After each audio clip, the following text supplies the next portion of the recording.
The use of bacteriological warfare is prohibited by international law. The Hague Conventions of 1899 and 1907 expressly prohibit the employment of poisonous weapons. Clause 1 of Article 23 of the Hague Convention of 1907 specifically forbids all nations to employ poison or poisonous weapons. Clause 5 of the same article forbids nations to employ arms, projectiles, or materials calculated to cause unnecessary suffering. These rules of international law apply without doubt to the prohibition of bacteriological weapons today.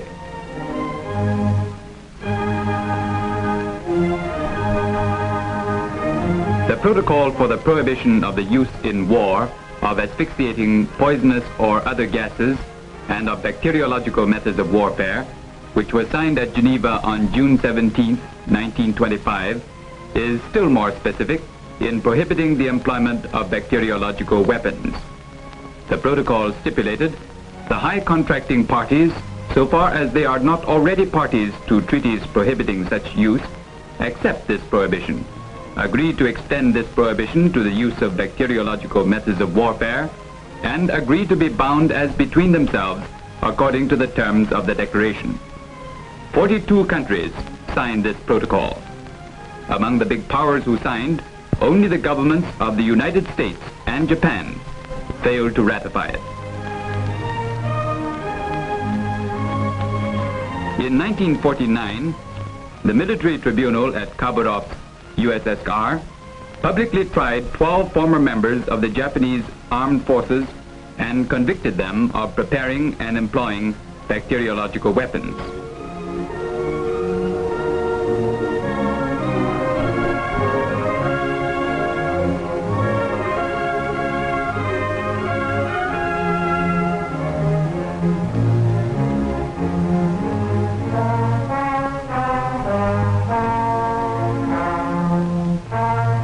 During World War II, the Japanese fascists set up special plants in the vicinity of Harbin and Changchun in northeast China for research into and manufacture of bacteriological weapons. Many Chinese and Soviet citizens were used as victims of experiments with bacteriological weapons by fascist Japanese armed forces. Lest their monstrous crimes be exposed, Japanese bacteriological war criminals destroyed these plants at the time of their defeat. But they did not succeed in escaping the verdict of the Khabarovsk military tribunal.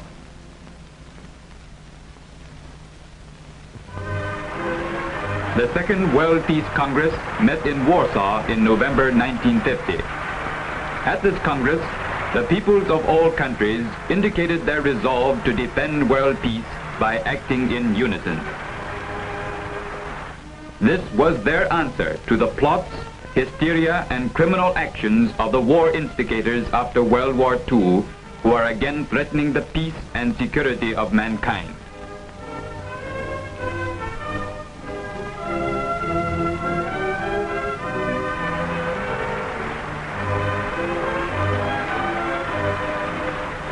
To defend world peace and reaffirm their determination to prohibit criminal weapons, representatives of 80 countries at the Congress unanimously adopted a resolution which solemnly declared the demand of the world's people for unconditional prohibition of all types of atomic, bacteriological, chemical, poisonous, and radioactive weapons and all other means of mass destruction. Denunciation as a war criminal of that government which henceforth is the first to use these weapons.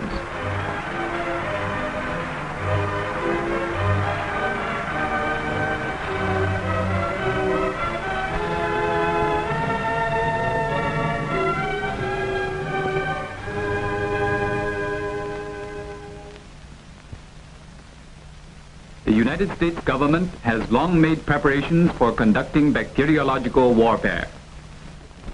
It has spared no efforts since World War II in propagating the criminal ideas of bacteriological warfare through various reactionary publications.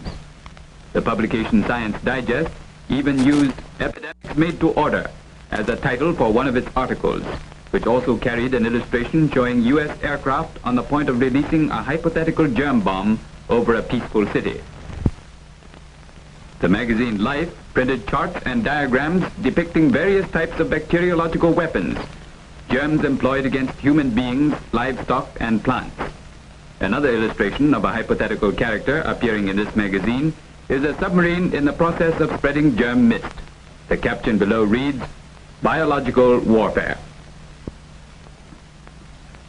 A cartoon with the caption "Bacteriological Weapons Mock at Atomic Weapons" appears in the magazine Newsweek. It boasts fantastically of the striking power of the bacteriological weapon.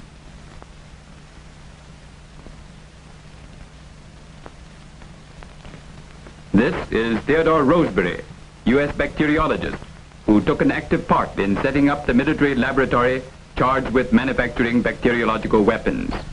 In January 1947, he published in the American Journal of Immunology an article on bacteriological warfare and 13 other treatises on the subject. This is G.W. Merck, former chairman of the U.S. Army Chemical Warfare Service. In 1946, with the approval of the U.S. government, he released a long report in which he revealed that as early as 1941, the U.S. government had established special institutions to conduct research and manufacture bacteriological weapons systematically and on a large scale. On the basis of these revelations, we know that germ plants exist in many places in the United States. There are laboratories for experimenting with germs at a point near Washington, D.C., at Pascagoula, Mississippi, at Dugway, Utah, and also at a big production unit situated at Vigo, Indiana.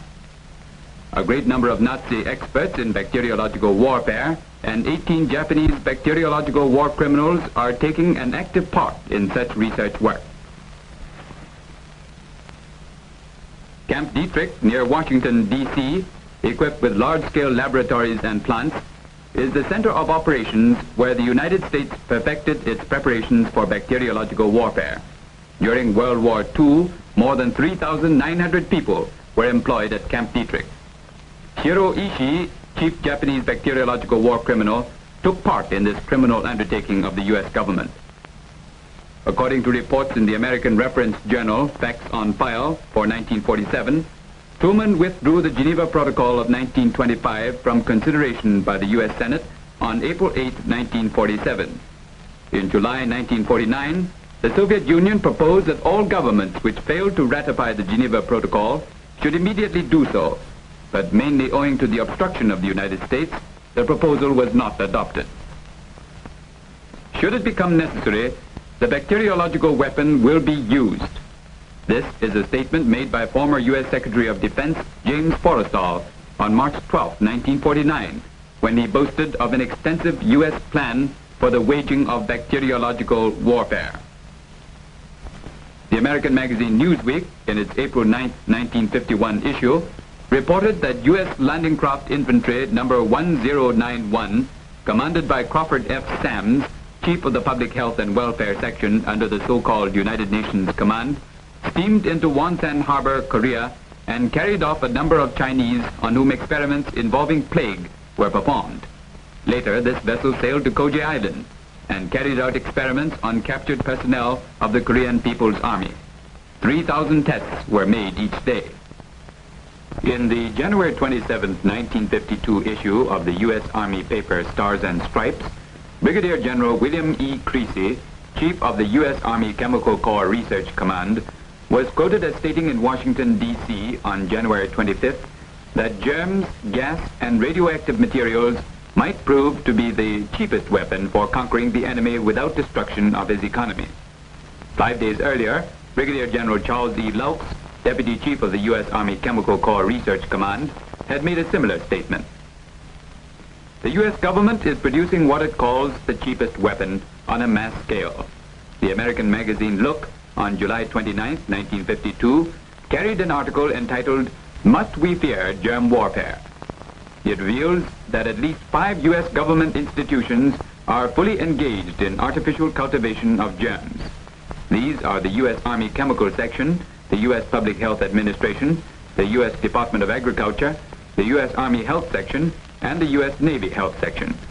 This article also states that whether for defense or offense, the United States must conduct research and make large-scale preparation for bacteriological warfare.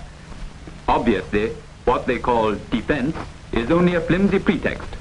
Attack on others, this is the real aim of the U.S. government.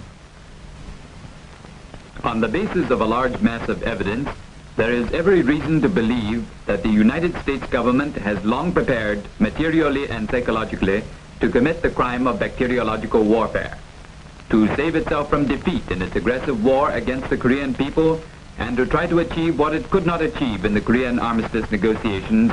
That is the chief reason why it has resorted desperately to bacteriological warfare in Korea and China. Under the hammer blows of the People's Forces of Korea and China, the aggressive U.S. armed forces are suffering serious defeats on the Korean battlefield. The heroes of the Korean People's Army and the Chinese People's Volunteers are constantly adding new fighting records to the victories already achieved. On the battlefield, side by side with corpses of American soldiers, lie heaps of the interventionists' much vaunted military equipment. This is the fate that Truman's model troops have met on the Korean front. History proves that fascist aggressors must meet with defeat. The American militarists should remember that this was the fate of Hitler, Mussolini, and Tojo.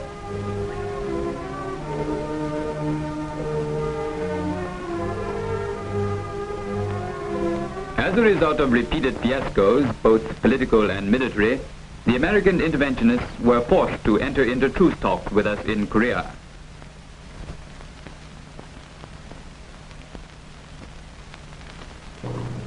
While the truce talks are in progress, the American troops are using various methods to attack Korean civilians and lay waste their peaceful villages and cities.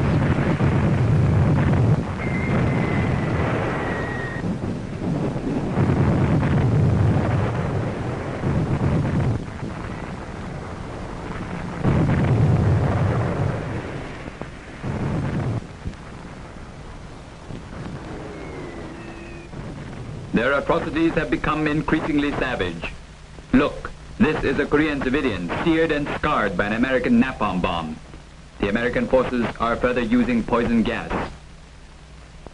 But the American government does not stop at these criminal atrocities alone. It has gone further to undermine international law completely by using bacteriological weapons, which are strictly prohibited by international law, in an attempt to exterminate the Korean people and challenge the people of the whole world. Since the beginning of 1952, the American aggressors have repeatedly spread large quantities of germ-infected insects and other virulent objects both at the front and in the rear of the Korean People's Army and the Chinese People's Volunteers.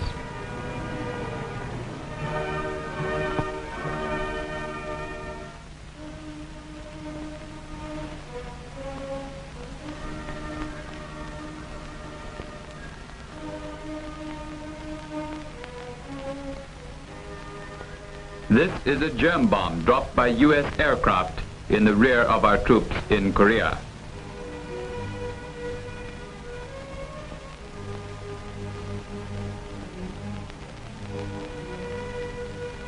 Alan Winnington, correspondent of the London Daily Worker, records the evidence of the crime. The inhabitants of Obongni District, Cholsan County, North Pyongan Province, described to investigators how U.S. aircraft spread germs over the locality. One of them says, on the evening of February 27th, an American military airplane, flying low, circled overhead several times. This aroused my suspicion. I went with this old man to see. Right at this spot, we found swarms of flies, spiders, and mosquitoes crawling. The old man who went with him that evening adds, the flies were different from ordinary ones. Their body, mouth, and legs are longer. They both say with certainty that these insects were dropped from American planes. 그 발도 길고 몸뚱이가 다 깁니다. 그래서 이상한 사람은 우리 그 다리를 그 눈에 올라간 사람이 잡았습니다. This Chinese volunteer describes how the Americans at the front fired germ shells into the volunteers' lines. The Epidemic Prevention Corps scours the area for germ-infected objects dropped by U.S. aircraft. They have collected mice and other animals, medicinal powder and tablets, canned food, biscuits, chewing gum, cigarettes, socks, cotton, pork, twigs, leaves, rice, and millet.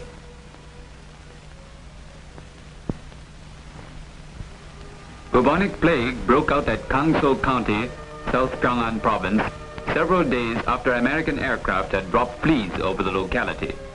Judging from various tests, the victims were infected by plague bacilli carried by the fleas. To prevent further infection, the corpses were cremated immediately. The homes of the deceased were thoroughly disinfected. During the process, the sanitation workers wore rubber clothing. In areas where diseases were discovered, cordons and signboards were immediately put up to stop traffic. This is one of the clams dropped by American aircraft in Korea. Owing to ignorance, a Korean woman took some of them home, and she and her husband ate them. They developed cholera the same day and died the following day. Examination showed that the clams were laden with cholera vibrios, which were the cause of death. In this district, many such clams were found by the Self-Preservation Corps and were destroyed by fire. This old woman lost her husband, Han Sang-kuk, and 2 grandchildren who died of cholera after American aircraft disseminated germs at Pyongyang. In a Korean laboratory, Korean and Chinese specialists make a joint examination of the insects dropped by the American aircraft. The insects are first put in a sterile test tube and ground with a rod. These are then cultured in meat broth and likewise on an agar plate.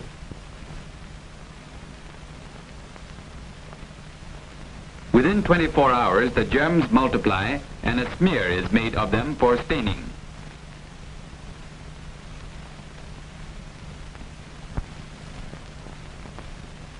Under the microscope, the bacteriologists discover on these smears the gram-negative cholera vibrios, the same germ which had caused the death of Han Sang-kuk. Here, the specialists are preparing to analyze the fleas dropped by the American aircraft. After grinding the fleas, the specialists prepare an emulsion which is later inoculated into a guinea pig whose reaction is closely watched. The guinea pig died in 3 days and was dissected. Part of the lymph gland and the intestine is taken out and subjected to close bacteriological examination. Under the microscope, the specialists discover the same type of plague bacilli which had caused bubonic plague in Korea. Many other different germs are isolated from various specimens of germ-infected insects and objects. These are various culture specimens of typhoid, paratyphoid, and dysentery bacilli isolated from the infected insects and objects. It is well known that there has been no bubonic plague or cholera in Korea for many years. The U.S. Navy Department report on infectious diseases in Korea, published in 1946, confirmed that there had been no case of bubonic plague in Korea for many years. Foreign Minister Baek Hong-yong of the Korean Democratic People's Republic made a statement protesting against U.S. germ warfare. He called upon the people of the whole world to check the atrocities of the American government and establish the international responsibility of those who order the use of germ weapons. Foreign Minister To En-lai of the People's Republic of China made a statement supporting Foreign Minister Baek Hong-yong's protest against American bacteriological warfare. He stated that if the people of the world do not resolutely curb this crime, the calamities befalling the peaceful Korean people today will befall the peaceful people of the world tomorrow.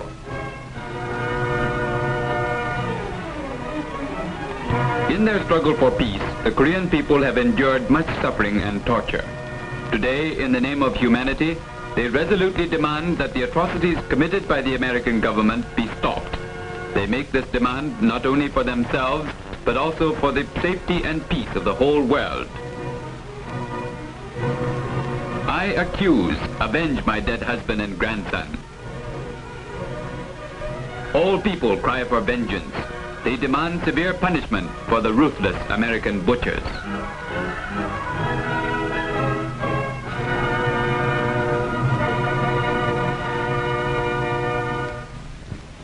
Despite the protests of the Korean government and the people of Korea, the American government continued to spread germ-laden insects and objects over these areas. The fighting Koreans have always known how to protect themselves in difficult conditions.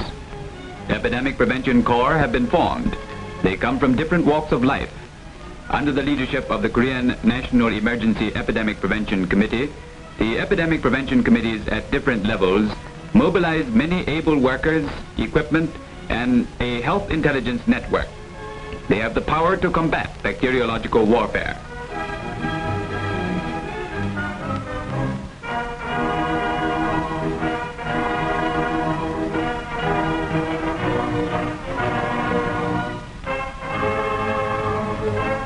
Burn all objects detrimental to human life disseminated by the American interventionists before they have a chance to spread germs.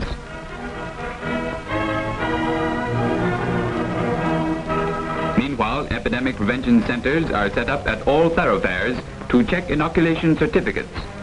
People who have not been inoculated must receive shots so that no trouble may be caused by the negligence of a few.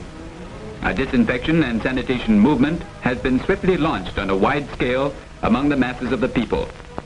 We must use every means to wipe out germs in order to prevent epidemics and protect the people.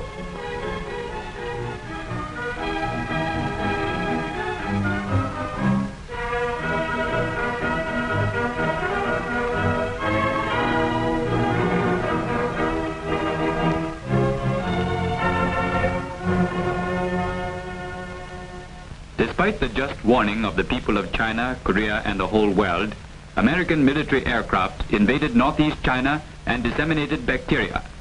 Since February 29, 1952, U.S. aircraft have continued to invade the territorial air of northeast China and spread bacteria in the many areas marked on the map.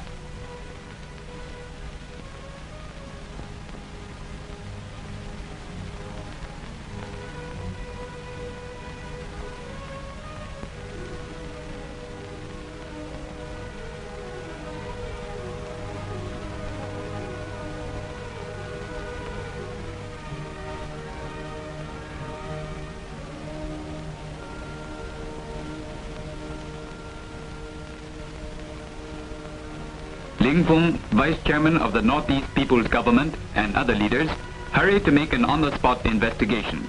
They hear the testimony of many eyewitnesses.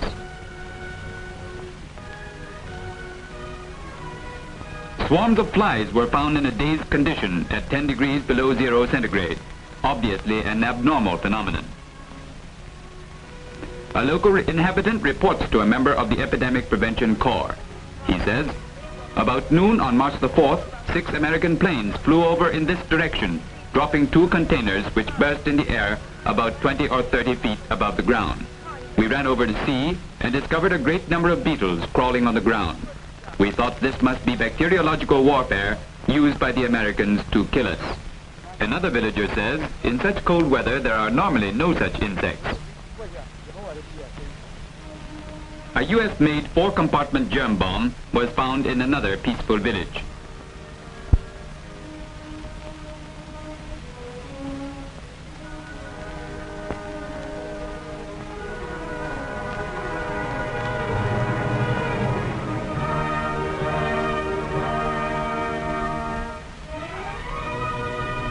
Where germ-laden insects were dropped by US aircraft, a mass campaign for disinfection and insect extermination was immediately launched.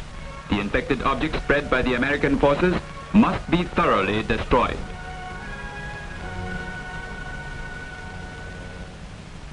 Various specimens from northeast China are received in this receiving room of the laboratory.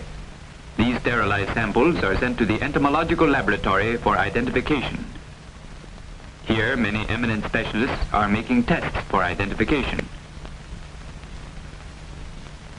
Professor Liu Chongluo, entomologist, studying a midge dropped by American aircraft in northeast China. Professor Feng Lanzhou, parasitologist, examining blue bottle flies dropped by American aircraft. Dr. Zhu Hongfu, entomologist, examining a type of field cricket dropped by American aircraft. Professor Lu Baoling, entomologist, examining spiders dropped by American aircraft. Entomologists Professor Ma Shijun and Professor Chen Shixiang are studying entomyid flies dropped by American aircraft. In the bacteriological laboratory, the experts use aseptic technique to isolate virulent bacteria from the various infected insects. This white mouse is inoculated with a suspension of the material made from the ground spider. The mouse soon develops illness. The spleen of the dead mouse is found upon autopsy to be swollen. Professor Xie Shaowen, examining the slide, finds encapsulated anthrax bacilli on it. This is the report and conclusion signed by Professor Xie Shaowen, who isolated anthrax bacilli from the spiders dropped by American aircraft in northeast China. From this beetle, Tinus fur, dropped by American aircraft in northeast China, Professor Xie Shaowen has also isolated anthrax bacilli. This is the report and the conclusion which he endorses. Anthrax bacilli are injurious both for men and draft animals. At a conference of the scientists, Dr. Chen Shixiang reports the results of his examination of the infected insects. Professor Xie Shaowen makes a report on the bacteriological examination of these insects. The experts unanimously concur in the conclusions drawn by Professor Xie Shaowen and Dr. Chen Shixiang. Epidemiologist Dr. Fang Zhishan also reports on the results of investigations into epidemics. After American aircraft disseminated bacteria in northeast China, deaths from encephalitis suddenly occurred. The brain of a fatal case is removed and small portions are sectioned. The main changes seen under the microscope are the appearance of many lymphocytes surrounding the blood vessels of the brain, the signs of encephalitis. American aircraft dropped large quantities of this type of soybean stalks and pods over the northern part of Korea. Professor Chiu Wei-fan, Chinese plant pathologist, makes a microscopic examination of this pod and finds conidiophores and conidia of the Cercospora species on it. This kind of fungus can survive through winter on soybean stalks, pods, and seeds and continue to spread and cause damage to soybeans. Professor Chiu Wei-fan verifies that this type of soybean pod dropped by American aircraft is infected with purple spot fungus. This is a type of leaf dropped by American aircraft over the northern part of Korea, from which fungus causing anthracnose has been isolated. This fungus, if cultured and transplanted onto pears and apples, will cause rot.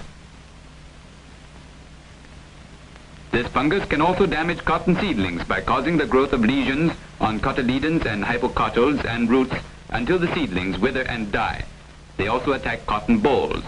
This shows the germination of the fungi of anthracnose. Professor Chu Wei-pan declares the tree leaves dropped by American aircraft carry fungi which cause pear rot, apple rot, and cotton anthracnose. This is a peach tree leaf dropped by American aircraft over northeast China, from which were isolated a certain type of fungus. This is a colony of the fungus grown in a culture medium. Apples which are inoculated with it rot within 5 days and show circular spots. These spots show many small black dots. Plant pathologist Professor Shen Qiyi conducts various experiments and examinations. A microscopic view of the pycnidia of this type of fungus and many spores that grow in it. These spores can continue to spread disease. Professor Shen Qiyi verifies that the ring spot fungus that attack pears and apples are isolated from the peach tree leaves dropped by American aircraft over northeast China. Disease-bearing corn kernels were discovered after American aircraft disseminated insects and objects over northeast China. Professor Shen Qiyi examines the corn kernel and discovers the black spots on these corn kernels are sori of a certain type of smut. Germination tests show that these spores germinate very rapidly. This Thecophora species has never before been found in China. Making a general summary at a meeting of experts, Professor Daifeng Lan, executive chairman of the Association of Chinese Phytopathologists, states positively that the American government has dropped disease-bearing soybean pods, corn kernels, tree leaves, and other parts of plants over Korea, East China, with the aim of destroying our crops. The protest issued by Zhou Enlai, Foreign Minister of the People's Republic of China, against the U.S. government's employment of bacteriological weapons to slaughter the Chinese people and its violation of China's territorial air. The statement reads, "Now is the time for the peace-loving people of the world to rise and put an end to the maniacal crimes of the United States government. We are confident that human justice and peace will triumph." Democratic parties of China protest against the American government's use of bacteriological weapons. They call on peace-loving people of the world to rise and accuse the American government in defense of the dignity of mankind and world peace, and to bring the bacteriological war criminals to book. Chinese people throughout the country support Foreign Minister Zhou Enlai's protest against the United States' use of bacteriological warfare. In Peking and in the remote border regions, in towns and in the countryside, the wrathful voice of millions can be heard.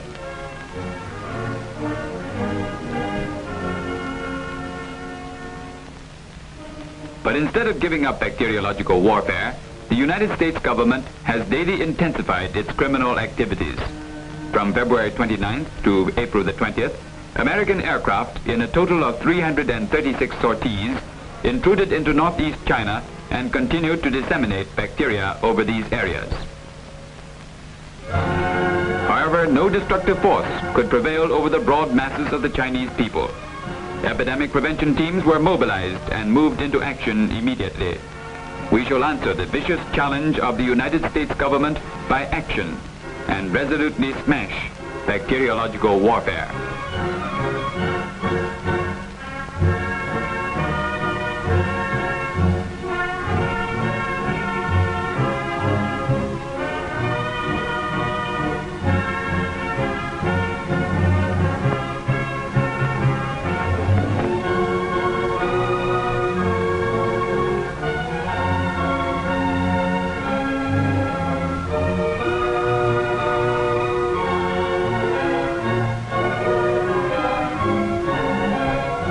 All manner of equipment, old and new, from spraying machines to fire extinguishers, is employed to spray and spread insecticides and disinfectant to annihilate the bacteria and germ-laden insects disseminated by United States aircraft.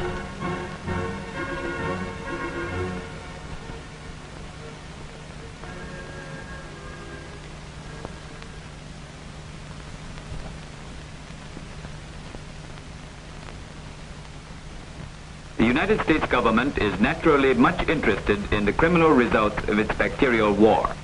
It has therefore parachuted many secret agents into North Korea. This is Secret Agent Wang Qi, sent by an intelligence organization of the American aggressive forces in Korea. He carried with him a forged pass and other forged papers. Secret Agent Tang Chuseng, also captured by our side soon after he parachuted into our area. Airdrop Secret Agent Han Zhengyu a Korean who, following the dictates of conscience, surrendered to the Korean government. All these airdropped secret agents carry parachutes, pistols, radio transmitters, medicine, and other military equipment. All confess that they have been sent to ascertain the effectiveness of bacterial weapons employed by the United States.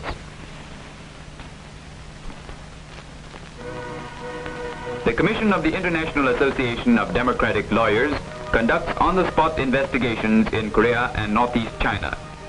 Just as the United States was employing bacteriological weapons against the Korean and Chinese people, the Commission of the International Association of Democratic Lawyers was at that time conducting investigations into all the criminal acts of the American forces in Korea in violation of international law. Hence, members of the Commission also became eyewitnesses of the germ war crimes committed. They conducted on-the-spot investigations on the facts of the employment of bacteriological weapons by the United States forces in Korea and Northeast China. They examined many witnesses in Korea and Northeast China and held discussion meetings with experts and witnesses. They conducted investigations and research over a long period and collected all the relevant materials and evidence.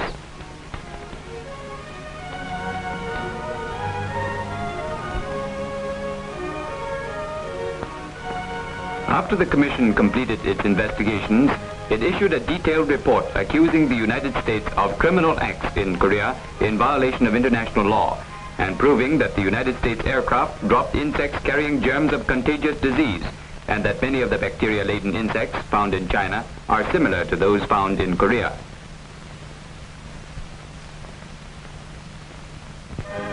The Commission for Investigating the American Crime of Germ Warfare, sent by the Chinese people, conducts on-the-spot investigations in Korea and Northeast China.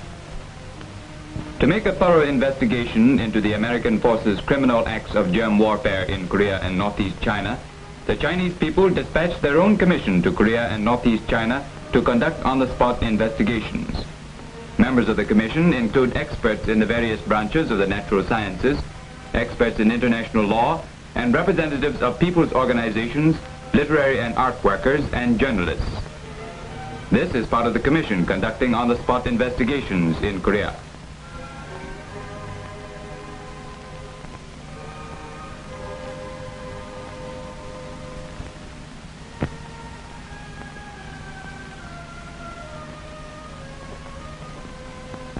The Northeast Subcommission for Investigating the American Crime of Germ Warfare, another group of the Commission, conducts on-the-spot investigations in various localities in Northeast China.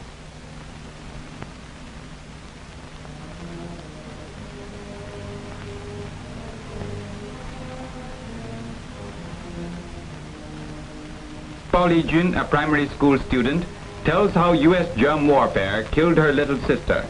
She demands vengeance. This mother, whose child was killed in the same way, bitterly demands, punish the U.S. butchers. People signed letters addressed to the Commission protesting against the inhuman crimes of the United States. Accuse, we must accuse. For the sake of our next generation, we must carry on the fight to the very end. Security and a peaceful life are the inviolable rights of mankind. The Commission returns to Peking. Li Do-Chuan, head of the Commission, makes a report at a meeting. She says, the members of the Commission went to Korea and Northeast China in separate groups to carry out an on-the-spot investigation of the facts on the dissemination of deadly bacteria by the U.S. interventionists. The evidence we have gathered proves that the American forces are conducting large-scale bacteriological warfare in Korea and Northeast China. Liao Zhengzhi, Vice Chairman of the Commission, also testifies that the U.S. government is waging germ warfare. He declares that the best Korean and Chinese scientists and doctors are conducting extremely effective anti-epidemic work. They now have complete control over the bacteria disseminated by the U.S. government. In the report of Chen Qiyuan, head of the Northeast Subcommission, it is proved that the American government has systematically employed bacteriological weapons on a large scale in their aggressive activities in China's northeast. Another member of the Commission, Li Zhong'an, specialist in tropical diseases and president of the Chinese Union Medical College, also speaks at the meeting. Yan Jingqing, member of the Commission, public health specialist. Wang Zizong, member of the Commission, a Christian pastor. Mei Ruao, member of the Commission, international law expert. Yen Renying, member of the Commission, specialist in clinical medicine. Other experts speak in the meeting. They unanimously point out G. Endicott, chairman of the Canadian Peace Congress, arrives in northeast China to conduct investigations. Endicott visits the display room showing evidence of the American crime of germ warfare in Mukden. He also examines witnesses, peasants, students, merchants, and hears their accounts of how they personally saw American aircraft drop germ bombs, germ-laden insects, and other infected objects.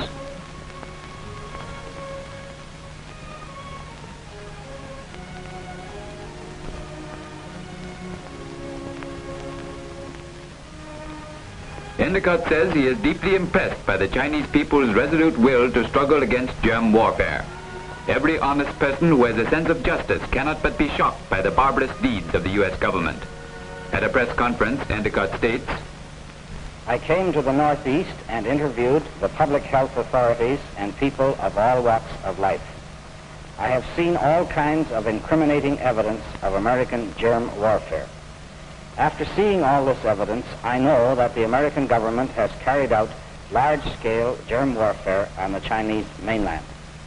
No matter whether the American government dares not to admit it, no matter whether the British Foreign Office spokesman helps to deny it, the fact is that anyone who is just and not prejudiced and who has seen the evidence must admit the fact of germ warfare. U.S. Airmen Kenneth L. Enoch and John S. Quinn are interrogated by the Joint Interrogation Group of Korean and Chinese specialists and news correspondents. On January 13, 1952, Korean and Chinese forces shot down a U.S. military aircraft in Korea and captured its navigator and pilot. They voluntarily confessed that the U.S. government was waging germ warfare and that they personally had dropped germ bombs. To expose this fact to the whole world, the Korean and Chinese people formed the Joint Interrogation Group of Korean and Chinese specialists and news correspondents. This group arrived at a prisoner of war camp somewhere in Korea and proceeded with the interrogation of the two captured airmen. Wilfred Burchett, correspondent of the Paris Soir, also joined in the work of the group by invitation. This prisoner of war being interrogated is Kenneth Lloyd Enoch, First Lieutenant, Navigator of the 3rd Bomb Wing, 3rd Group, 8th Squadron of the United States 5th Air Force. This is Enoch's identification certificate.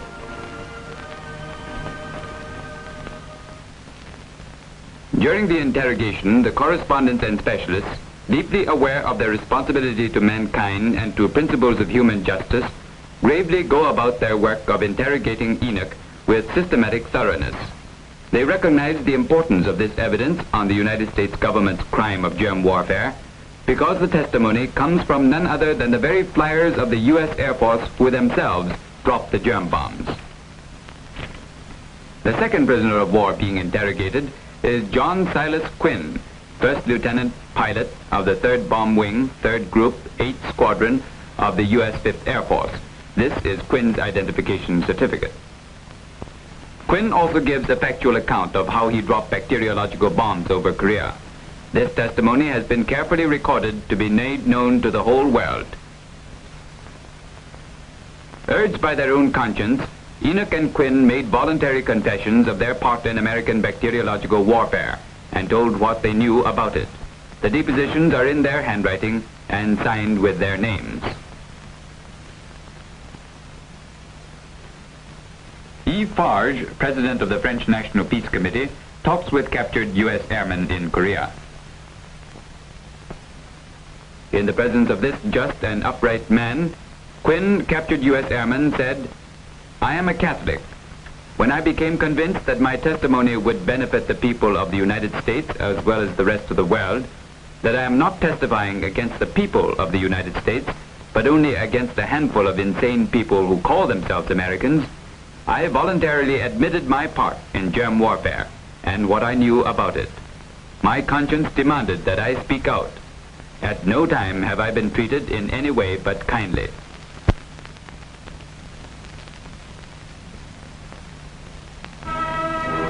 The people of China and Korea have sufficient confidence and strength to crush the bacteriological warfare launched by the American government. In Korea, a widespread educational campaign has been launched to prevent epidemic diseases and to disseminate scientific knowledge with which to combat bacteriological warfare. More powerful epidemic prevention corps are set up. The embattled people of Korea are strong and have unshaken confidence in victory. For the safety of the motherland and mankind, they will not allow the bacteria disseminated by the United States to spread. Many young people have thrown themselves wholeheartedly into the struggle. Rush medicines to the front, the cities, the countryside, and the mines. The people's heroes of Korea are inoculated to prevent infection by the bacteria disseminated by the United States. They will continue their courageous fight. The Chinese people's heroes at the Korean front are given similar inoculations. They will continue their courageous fight. We must protect the lives of our children. We must protect the lives of all peoples. They must not fall victim to U.S. bacteria.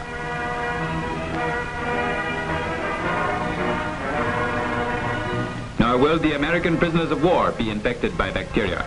While the United States government, in violation of international law, uses every means of mass slaughter against the Chinese and Korean prisoners of war, our side has consistently adhered to international law and carried out a policy of good treatment towards the prisoners of war. The brave and determined Korean people, loving labor and cleanliness, will undoubtedly be able to defend their right to a free life and will defeat their enemy.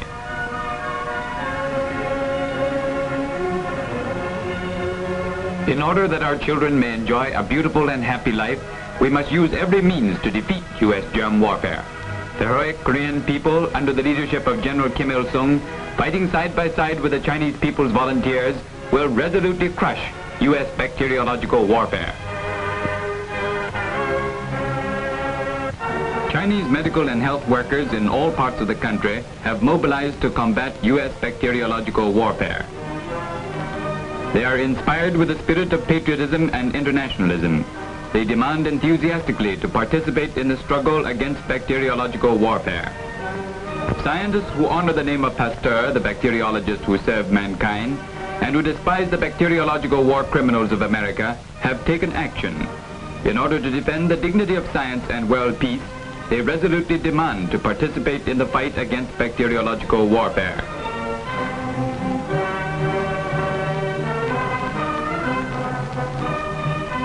They give their pledge in solemn words. They are determined to exert their strongest efforts in carrying out epidemic prevention and health work despite all difficulties, and thus defeat the germ war criminals who have prostituted science.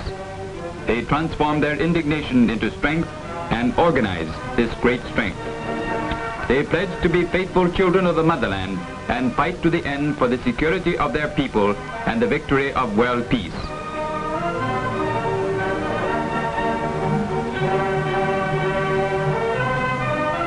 Organized medical workers set out for the battlefront against bacteriological warfare.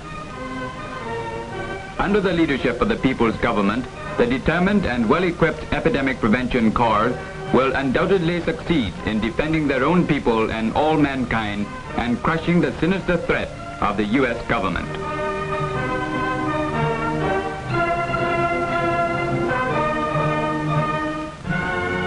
Everyone goes to his own post, fearing neither danger nor difficulty. Holding high the banner of victory, they advance along the road of revolutionary humanitarianism.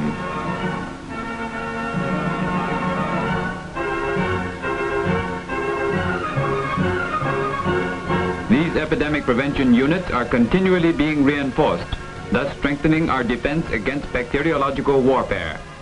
The whole country will be able to throw back the disease offensive launched by the U.S. government. All key points of communications are put under strict control and closely guarded. These tasks are accomplished with greatest possible speed.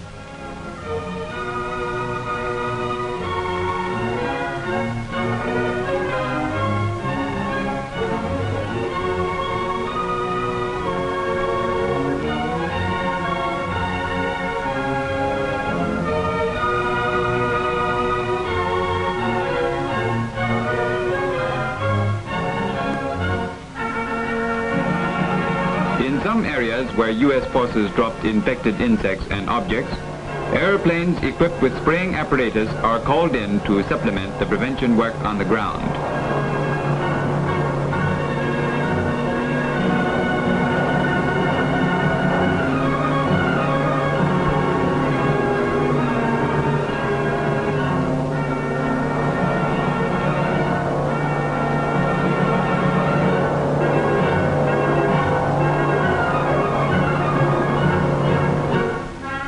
The Korean and Chinese peoples have, with effective thoroughness, brought under control the germs disseminated by the American forces and curbed the spread of disease. However, we must heighten our vigilance until the criminal acts of the U.S. forces have been finally shattered.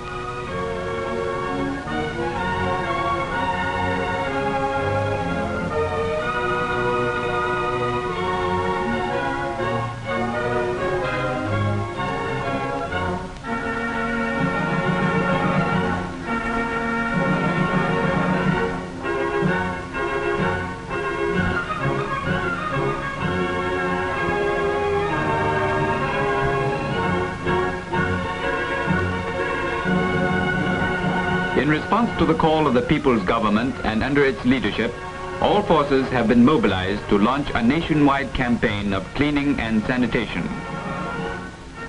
To improve sanitation, all garbage must be cleared away so as to keep our free land always clean and our peaceful people always healthy and happy.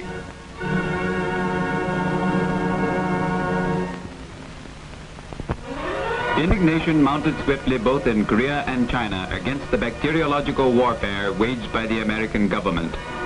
Angry protests rise from every part of Korea. The Korean people are unconquerable. They will never allow the American imperialists to rob them of their land and liberty, which were won at the cost of the blood of Korean martyrs and the sufferings of Korean widows and orphans. With a common boundary and united for a common goal, the peoples of China and Korea rely on each other and share all hardships in the struggle for peace. Confronted today with the atrocities committed by the U.S. government, they realize all the more clearly that they must carry on an even more determined struggle against the common enemy who will stop at nothing. We pledge that we will not stop striving till the goal is attained. Educated in the teachings of Mao Zedong, the Chinese people are tempered like steel in their courageous and protracted revolutionary struggle. Distinguishing clearly between friend and foe, they are fully conscious of their noble responsibility in the fight for world peace.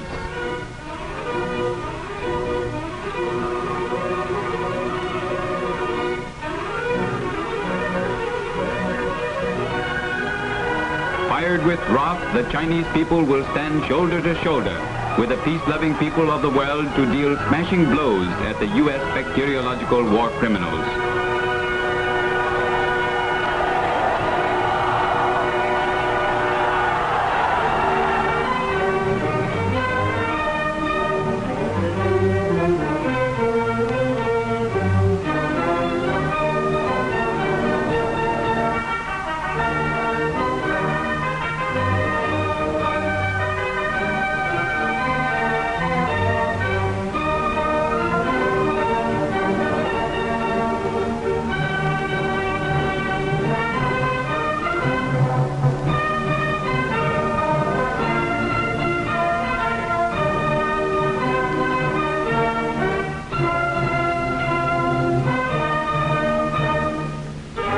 Protests against the crime of the U.S. government in waging bacteriological warfare come from all corners of the world.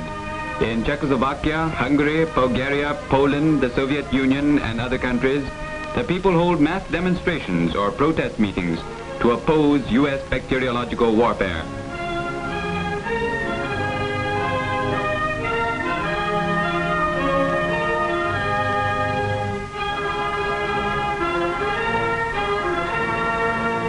Newspapers concerned for justice in the United States expose their government's crime. And newspapers which print the truth in Britain, France, India, Australia, and other countries publish the facts about American bacteriological warfare in Korea and Northeast China. They raise a common voice of condemnation against this vicious act of the United States government.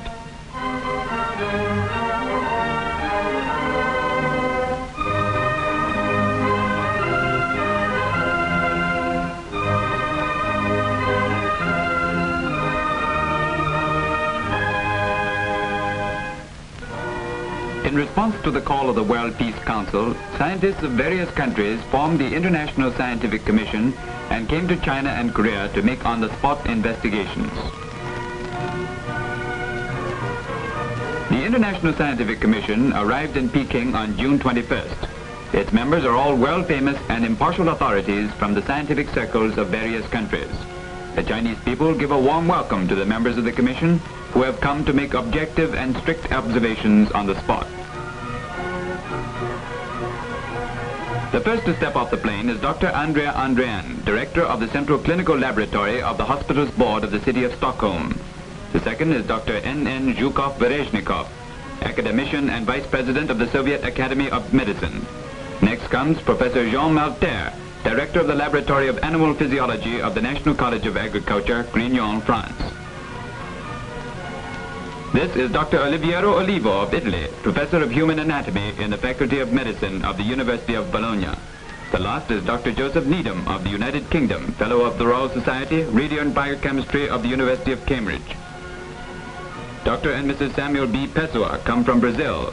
Dr. Pessoa is Professor of Parasitology at the University of San Paulo. Referring to a large mass of data and the results of research by specialists, Bai Xiqing, Vice Director of the Public Health Department of the Northeast People's Government, reports to the Commission the case of the discovery of more than 700 dead or dying voles of a peculiar species in Gannan County, Heilongjiang Province, on the morning of April the 5th, after an intrusion by U.S. aircraft during the night. The members of the Commission visit the China Medical College at Mukden to investigate the results of laboratory examination of these voles. Members of the Commission examine carefully the cultural and biochemical characteristics of the plague bacilli isolated from the bodies of these voles dropped by the U.S. aircraft. The members examine the liver of a guinea pig which died after injection with the plague bacilli taken from the voles. The members study under the microscope the smear made from the liver. The bipolar staining oval bacteria among the liver cells are the plague bacilli.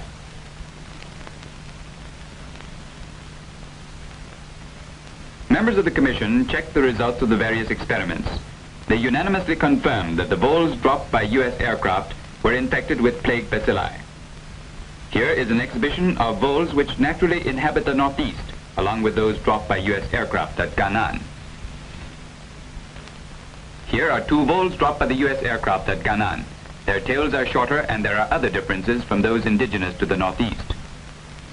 The members make a careful comparison of these two kinds of voles and note their differences.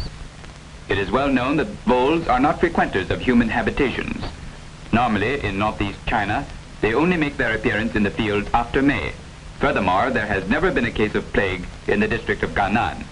Commission members make close studies and compare these two types of voles. Commission members also make personal visits to the places in Gannan where such voles were discovered and make on-the-spot investigations. They question the local residents, who all tell the same story. On that day, the local residents discovered nothing but these short-tailed, dead or dying voles in the fields, inside or outside the houses, in the wells, or in the vegetable cellars.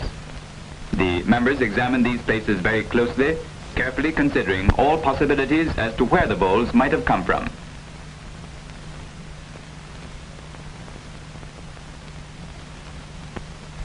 Members then listened to a report made by the health authorities of the Northeast on the dropping of bacteriological bombs by U.S. aircraft in Quandian County.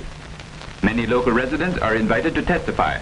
This is the owner of a shop in the city of Quandian who witnessed the dropping of a germ bomb by the U.S. aircraft outside the eastern city gate of Quandian.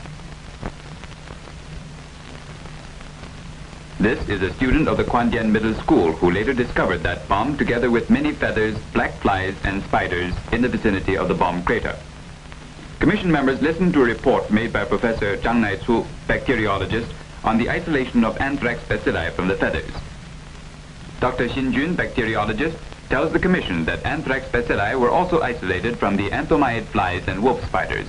Dr. Xin also examined 3,000 control flies of various types native to Northeast China and found no anthrax bacilli on any of them. This species of anthomyid fly discovered in Quandian has never been recorded in China before. This is one of the wolf spiders from which anthrax bacilli were isolated. It was also found abnormally on cold, snow-covered ground. These bomb fragments and this bomb axis were collected from where the bombs exploded in Quandian. They have been studied and analyzed by many experts of the Academia Sinica. At the meeting, Dr. Qian Sanqiang, head of the Modern Physics Research Institute, Academia Sinica, delivers a report on the results of research into the material evidence and the arguments on which the conclusion was based. The committee members make a careful study of the material evidence. The bomb fragments are very thin and brittle. They break easily on contact with the ground, and they are not easily discovered. Obviously, these are not ordinary explosive bombs, but bombs designed for dropping insects. Analysis and research lead the experts to believe that the calcareous type of germ bombs used by the United States are developed from the porcelain germ bomb invented by the Japanese germ war criminal Shiro Ishii. Dr. Chen is holding the so-called Ishii bomb for reporting to committee members on the results of the research and the arguments. Committee members also studied the 4-compartment insect bomb dropped by U.S. aircraft. This type of bomb carries a small propeller-shaped time fuse. The bomb case splits into 2 parts before reaching the ground and releases the insects contained in it. Committee members also hear reports on how cases of respiratory anthrax and hemorrhagic meningitis suddenly broke out after U.S. aircraft disseminated feathers, tiny beetles, and houseflies. Such diseases had never before occurred in northeast China. Professor Lu Baoling, entomologist, says the tinus fur is normally a pest found in stored grain and dry stuff. However, after the flight of U.S. aircraft over the Liaoyang area, in the open fields, large quantities of the tinid beetles were found. This was ecologically most unusual. Professor Wu Jiadong, pathologist, makes a detailed report on the autopsy of 5 cases. He proves that these victims were infected with anthrax through the respiratory passages. This type of disease has never before been recorded in northeast China.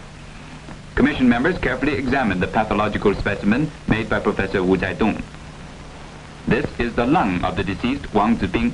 The lymphatic gland at the upper right part of the lung is swollen. The dark-colored patch indicates hemorrhagic inflammation. The commission members carefully study this specimen and some of the experimental data. This is the brain of the deceased Mrs. Wei. There is diffuse bleeding under the meninges. She died of a disease contracted while taking part in the work of exterminating the tinid beetles dropped by American aircraft. The commission members carefully studied this specimen and many other experimental data. This is the husband of schoolteacher Wang Shuzhi, who died of hemorrhagic meningitis caused by anthrax bacillus. He tells the commission members that his wife was in good health before the deadly disease attacked her.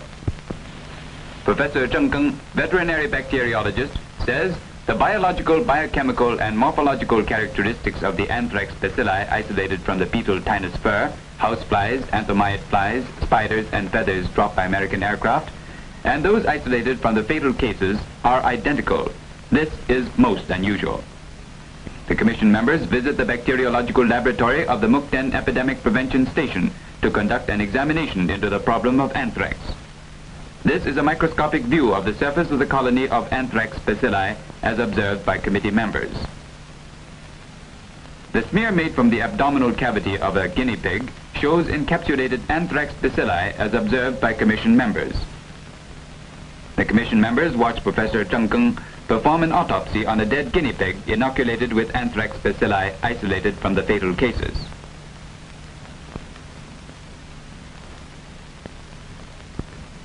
Dr. Xin Jun performs the anthrax bacilli precipitation test.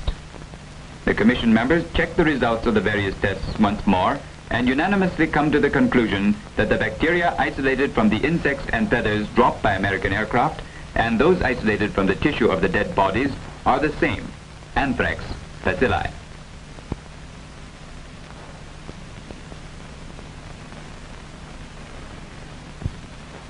After further on-the-spot investigations in Korea, the International Scientific Commission conducts an interrogation of captured U.S. flyers. The members of the commission are now interrogating prisoner of war Kenneth L. Enoch of the U.S. Air Force. For germ warfare and my knowledge about it, I had a lecture at Iwakuni, Japan on 25th of August, 1951, given at the ground school by Mr. Wilson, a civilian. He lectured on the ways and means of waging bacteriological warfare, also on the ways of protecting yourself against it. Mr. Wilson told us that the lecture was quite secret. We had no idea on using bacteriological warfare at that time. However, he might sometime, and not to divulge its contents to anyone. He discussed 3 different ways to employ germ warfare.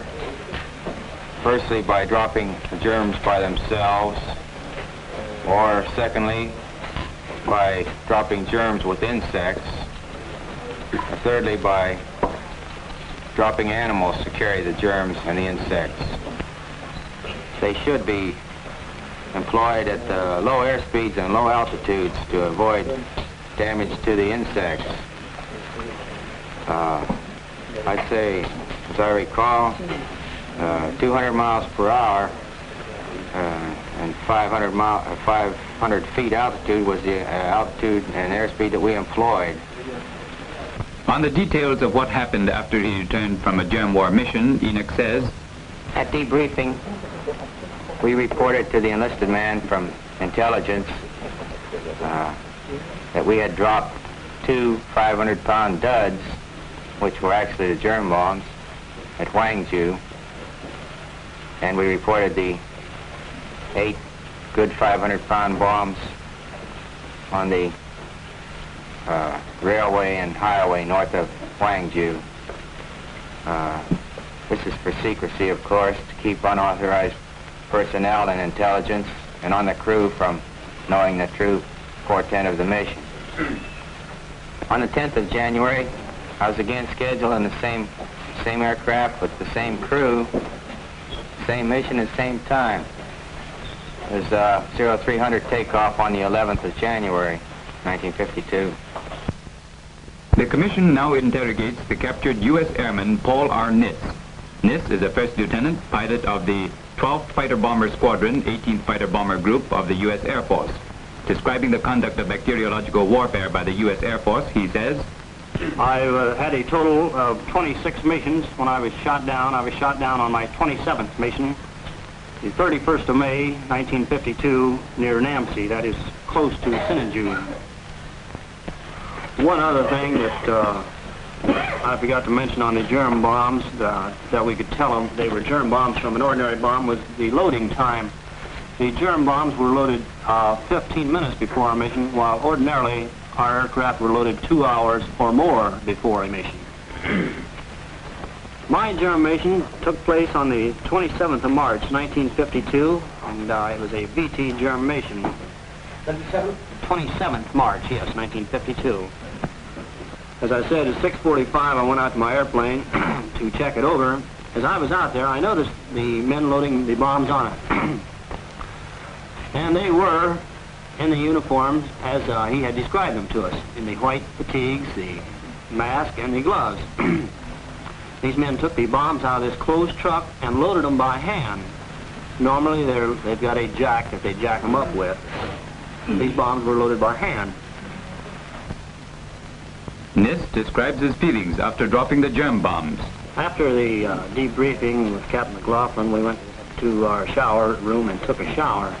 In the shower, I made the remark to Captain Thomas at the time that the shower may clean my body, but my soul will never be clean after such an incident. I mean, after committing such an act.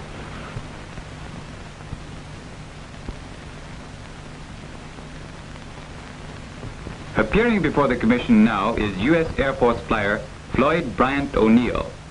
O'Neill is the second lieutenant, pilot of the 67th Fighter Bomber Squadron, 18th Fighter Bomber Group, U.S. Air Force. He says, the instructions which I have received in regard to bacteriological warfare consisted of 2 lectures. One lecture was given at Luke Air Force Base, which is in the United States, at Phoenix, Arizona, on December the 1st, 1951. This was a short lecture lasting only 30 minutes. The second lecture was given at K-46, the advanced base of the 18th Fighter Bomber Group in Korea here. This lecture was given on the 22nd of January, 1952.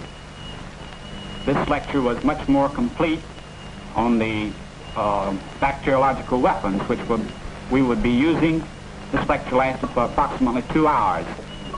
Then the only other instruction I received, of course, was the order to carry out my germ warfare mission. What did you feel like? What was your state of mind when you carried out this germ warfare mission? Frankly, I think, the most nervous I've ever been in my life.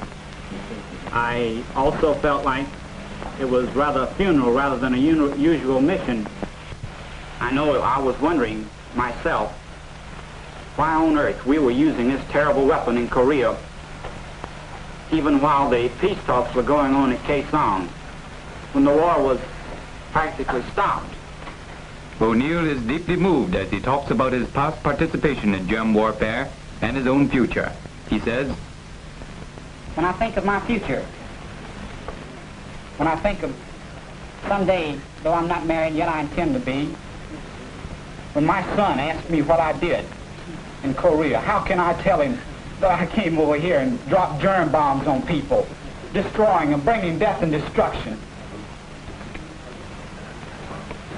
How can I go back and face my family in a civilized world? How can I tell them these things, that I am a criminal in the eyes of humanity? They are my flesh and blood. It's the most difficult thing to really give a man's feelings a vocal expression.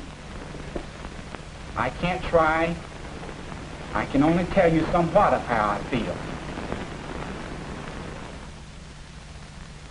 the Commission now interrogates prisoner of war John Quinn of the U.S. Air Force. The bombs that I dropped were carried, on both occasions, were carried on the wings. The airplane was guarded, as I've recorded in my statement, and we were told that the bombs had been checked. I took part in germ warfare, as far as I know, at the very beginning. At the time I took part in it, germ bombs were referred to as duds. And ladies and gentlemen, I say that with a great deal of emotion. Today, August the 3rd, my wife is giving birth to a baby. The people that are responsible for germ warfare threaten that child's life before it's born. They threaten not only with their germ bombs, but by using germ bombs, they carelessly shake an already very unstable world situation. They must be stopped. And I think we can do a lot by outlawing the specter of germ warfare now. The massive evidence on the U.S. government's conduct of bacteriological warfare is overwhelming. The proof is ironclad and cannot be refuted. The International Scientific Commission conducted on-the-spot investigations in Korea and China for more than 2 months. They spent a further 3 weeks in studying the materials collected, carrying out research work and holding discussion meetings. Following this, the Commission prepared the report on the investigation of the facts concerning bacterial warfare in Korea and China in the French, English, Russian, and Chinese languages. In the preamble of the report, it is stated that since the peoples of the world had long manifested their disapproval and indeed detestation of such methods of war, the gravity of the situation was well understood. This was the reason for the formation of an international scientific commission which should examine the evidence in the field. The members of the commission, who, conscious of their responsibility, made every effort to free themselves from preconceived ideas, have carried out their investigations according to the strictest scientific principles known to them. In the conclusion of the report, it is stated that the Commission has come to the following conclusions. The peoples of Korea and China have indeed been the objective of bacteriological weapons. These have been employed by units of the USA Armed Forces using a great variety of different methods for the purpose, some of which seem to be developments of those applied by the Japanese Army during the Second World War. The Commission reached these conclusions passing from one logical step to another. It did so reluctantly, because its members had not been disposed to believe that such an inhuman technique could have been put into execution in the face of its universal condemnation by the peoples of the nations. It is now for all peoples to redouble their efforts to preserve the world from war, and prevent the discoveries of science being used for the destruction of humanity. The ceremony at which members of the International Scientific Commission signed the report takes place on August 31st, 1952, in the presence of Guo Mo and many scientists in this historic hall of the Chinese People's Committee for World Peace. Dr. Andrea Andrean of Sweden, expert on clinical and laboratory medicine, signs. Professor Jean Malter of France, animal physiologist and biologist, signs. Dr. Joseph Needham of the United Kingdom, Fellow of the Royal Society, biochemist and embryologist, signs. Dr. Oliviero Olivo of Italy, medical expert, biologist and anatomist, signs. Dr. Samuel B. Pessoa of Brazil, parasitologist, entomologist and medical expert, signs. Dr. N.N. Zhukov-Berezhnikov of the Soviet Union, bacteriologist, epidemiologist and vice president of the Soviet Academy of Medicine, signs. The historic signatures of the members of the International Scientific Commission. After the members of the International Scientific Commission have signed their names, Guo Mo, President of the Chinese People's Committee for World Peace and President of the Academy of Sciences of China, speaks. He tells the members of the Commission to save peace, to save humanity, and to save science. You have overcome all kinds of difficulties and have accomplished a serious task. We, the Chinese people, support you wholeheartedly and are grateful to you. We believe that the Korean people and all righteous people the world over will also support you and be grateful to you. Your accomplishment will go down in the glorious pages of human history. Your honor shall last forever. Your selfless spirit is inspiring. In the interests of truth and justice, great scientists never yield to violence. Glory shall forever belong to those who defend truth and justice. Professor Malter of France speaks on behalf of the Commission. He says, a few months ago at Oslo, Guo Mo, through the Executive Committee of the World Peace Council, made known in forceful terms that China and Korea had been attacked by bacteriological weapons. We have been honored by being considered scientists competent to give impartial testimony. We come from distant lands. We have been deeply conscious of the honor accorded us, and at the same time we feel the considerable responsibility placed on our shoulders. We have made our investigation with the sole determination of establishing the exact truth. Our task was to prove or disprove U.S. germ warfare. We hope the Chinese and Korean scientists will now pardon us that at times we were skeptical and groping in our efforts to get at the bottom of things. They have well understood that it is because we wish really to get at the truth, and it is because we took such precautions that we feel today in a stronger position to speak the truth. Finally, Professor Malter declared, we have said, here is the truth. It is written in this book which we sign. Not only have we stated our conviction, but we have furthermore put our signatures to it, and we can reaffirm it. Professor Malter added with emphasis, nous pouvons la redire, la Corée et la Chine ont été cruellement attaquées par l'arme bactériologique et ce sont des unités USA qui en sont coupables. Professor Malter says, we can repeat it. Korea and China have been cruelly attacked by bacteriological weapons, and it is the forces of the United States which are guilty. We will affirm this truth before the world. It is certainly your wish that with the aggression denounced and the aggressors unmasked, the peoples will now do everything necessary either to make those who are guilty understand the immensity of their crime and make them desist, or else, if they do not wish to give up, to force them to stop this hateful war. As scientists, we are devoted to the work of science.